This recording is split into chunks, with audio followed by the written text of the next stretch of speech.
ምክር ቤቱ ቆም ብሎ መጠየቅ ያለበት አሁን ለምን ተፈጠረ?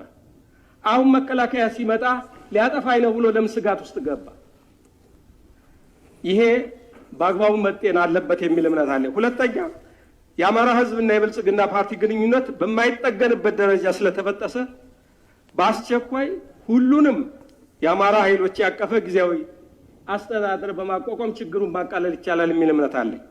ሶስተኛ በአማራ ላይ የሚደርሰውን ዘርፈ ብዙ ጥቃት የተቃወሙና አካሄድ ጥያቄ ያለን አካሄድ ጥያቄ እሺ ብዙ ብላለው አንዴ የተከበራችሁ እንደማመጥ የተከበሩ ሰላም አትንሱን፣ የደረስንበት ላለው እየደረሰብን ላለው በደል ፍትህ ይሰጠን፣ በነጻነትና በዲሞክራሲ መንገድ ሐሳባችንን እንግለጽ ወዘተ የሚሉ ናቸው።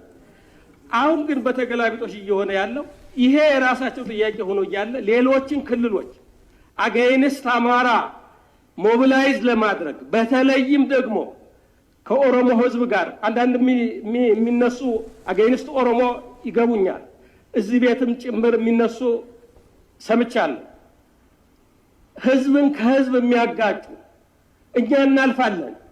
ነገር ግን ህዝብን ከህዝብ የኦሮሞን ህዝብ ልክ በአማራ ላይ ለማነሳሳት የሚደረጉ በመንግስት ደረጃ ኃላፊነት የጎደለው ነገር ነውና መታረም አለበት። የምክር ቤት አባላት ይህንን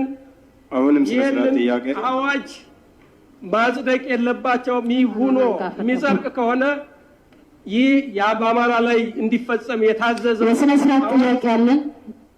የጊዜ ካልሆነ በስተቀር በየተራ ለሁሉም የሚደርሰው ይሆናል። የሥነ ስርዓት